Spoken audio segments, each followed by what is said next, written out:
this is really funny. So if you are a soccer fan, which I am not, but I was hanging out with some boys and hanging out with some friends, and we're watching the Champions League final game of PSG versus Arsenal. And I learned this recently because Arsenal for Pride Month posted a happy Pride Month to all you gooners. And I was like, what? You know what gooner means, right? Like gooner is not a good connotation. It means someone who is very obsessively, and I guess even involuntarily, they're obsessed with corn. And we're not talking about the food here, but it's a goomer, it's a gooner, right? Like you goon, that's not a very good positive connotation. So I saw that, I was like, what the freak? Like that's a double whammy, saying Happy Pride Month, you gooners. And I learned recently that in the international community, and especially in the UK, for those who watch soccer, gooner was a term for fans of Arsenal Football Club. And I had no idea. I learned that recently. So that is a fun fact for you guys. But yeah, Arsenal FC. Yeah, they lost, and good that they lost because, yeah, celebrate Pride Month. Okay, you're gay and you're fake, and good thing you lost. And I don't know. By the way, did you guys see those penalty kicks? Oh my gosh, the 2 penalty kicks that they missed was so atrocious. Like, I get it. World stage, most important game of European soccer. Everyone's looking at you. The whole world, tens of millions of people, hundreds of millions maybe even, are looking at you, watching you. I get it's easy. I get it's nerve-wracking, but you get paid millions to do this. Like, this is your full-time job. This is your profession. You trained your whole life for this moment. And then you miss it by, like, not even like a small margin, but like a wide margin. Like, completely just, it's not even close to hitting the poles. Not even close, anywhere close to the goal. And it's not only once, but twice. Twice it happens. How do you do that? Like, I don't play soccer. I play soccer recreationally, but it's like, even I can aim for the goal. The goal's big. I don't know, man. Anyways, I get they were nervous, but I don't know. You get paid so much money. Like, how do you miss it by that much? But that being said, because of this event, because of the win of PSG in the Champions League final, Paris this past weekend was in flames. So we see here, BBC, the hundreds arrested in France after wild Champions League celebrations. So we'll just play some clips about they're just setting fire to cars and fireworks at people, running around like hooligans. I mean, it's just ridiculous. Like, look, just trampling all these public bikes. Like, literally, police have to come in riot gear to settle them. Anyways, producer E is going to be playing some videos in the background while I talk. But yeah, it's just you have, and the majority of these people, right? The majority of these people are third worlders. Like, look at this. It's just third worlders, and it's just so overused. And I get it. It's like, okay, we get it, but truly, if you import the third world, you will become the third world. This is not rocket science.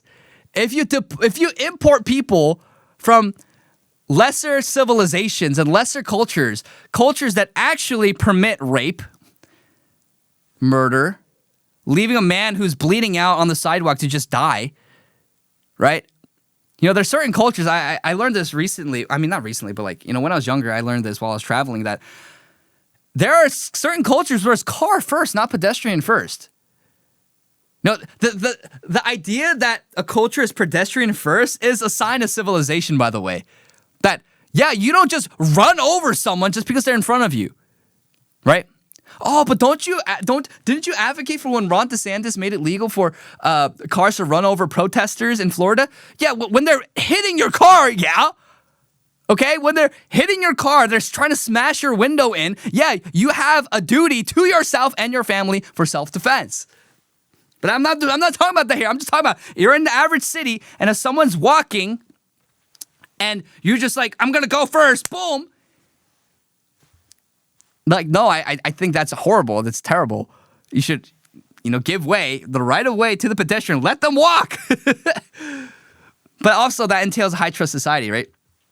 But yeah, I mean, just look at this. Just in front of the Eiffel Tower, celebrating. Oh, and they're always like singing all these they're like chanting these weird like third world Arabic chants, right? And look at it, like these don't look like, these are not Frenchmen, okay? They don't look like French men. And they're just like going around committing acts of arson, violence. And here's the thing, it's so funny. The left is always like, we want walkable cities. We want public transportation to be great. Yes, I do too. Okay, but you can't have that when you permit lawlessness like this.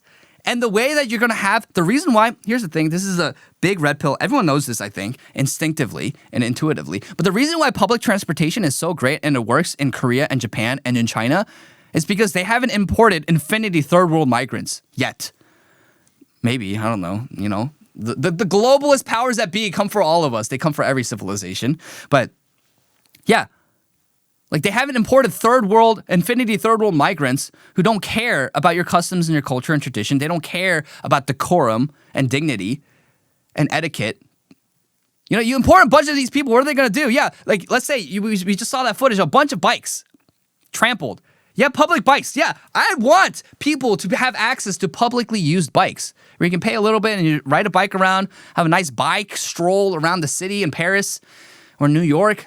Okay, you can't have that when you have a bunch of low trust, low IQ people exploiting the goodwill of high IQ, high trust people.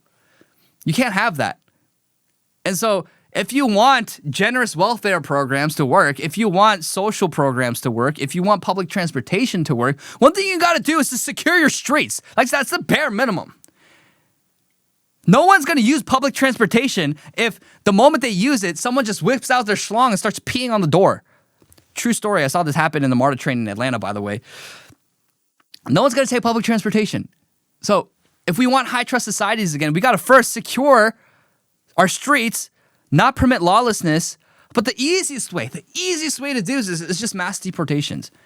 Mass deportations, the quality of life will go up significantly, instantly. In the West, instantly. But producer, if you can find and pull up a picture of the French soccer team, and I think we'll end with this, I think this is an encapsulation of what's happening to the West. The Great Replacement is not a theory, it's not a conspiracy theory, it is a reality. So here, look at this, okay? This is the Uruguay national soccer team versus the French national soccer team, okay?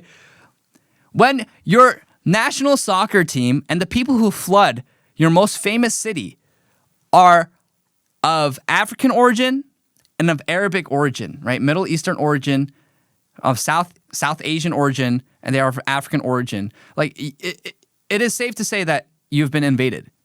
This is an invasion. This is not immigration. If they were immigrating, they would assimilate, they would respect and adopt your customs. But no, like they come and they impose their will on people. For example, they demand that the French cave to their ways of whatever esoteric tribe they come from in Africa. And it's funny, they're like, oh, the Uruguay soccer team is whiter than the French national soccer team. I'm not going to opine about like the skin color of people per se, but what I will say is a nation is its people, and you replace its people, the nation is no longer its nation. Okay, I cannot imagine, if I were to imagine the majority of the Korean national soccer team be of Ghanaian or Senegalese or Congolese origin, I think it's safe to say that Korea is no longer. It's being invaded, and the invasion has successfully been achieved. But so for some reason, if I say that I'm racist and I hate people, which I don't hate black people. I actually think that the best talent should stay in Africa and help develop Africa, by the way, for them to be self-sustainable. But yeah, it's like, I think it's very true. Like, for example, let's flip it where, let's say the national soccer team of Japan was all white. Would we be okay with that? I wouldn't be. I wouldn't be. I wouldn't. And do I have a vast racial antipathy and like racial hatred towards white people? No, absolutely not. Of course not. I don't hate black people either. I don't hate Indians or Arabs or Muslims. I don't hate these people. This is something that people don't understand. I don't hate people. I don't. I hate evil, but I don't hate people. I don't hate individuals. But the thing is, yeah, you got to realize, like, yeah, a nation is its people, and I actually unironically value diversity. So if you want safe streets again, if you want, to have a semblance of a society, a high trust society again, have nice things where you can go and take a leisurely stroll in the park in the middle of your city and not feel like you're going to be pickpocketed or stabbed to death, and then have that migrant claim that you're racist and then you get arrested. Like, if you don't want to live in a society like that, it takes mass deportations. This is why we need more people like Rupert Lowe in the UK. We need figures like that all over the European continent to secure a future for their posterity and for their countrymen. So I always care about the West. The West has shaped global history. This inevitably true. And so what happens in the West is, and I also live in the West, and I very much care about America. So very, very important.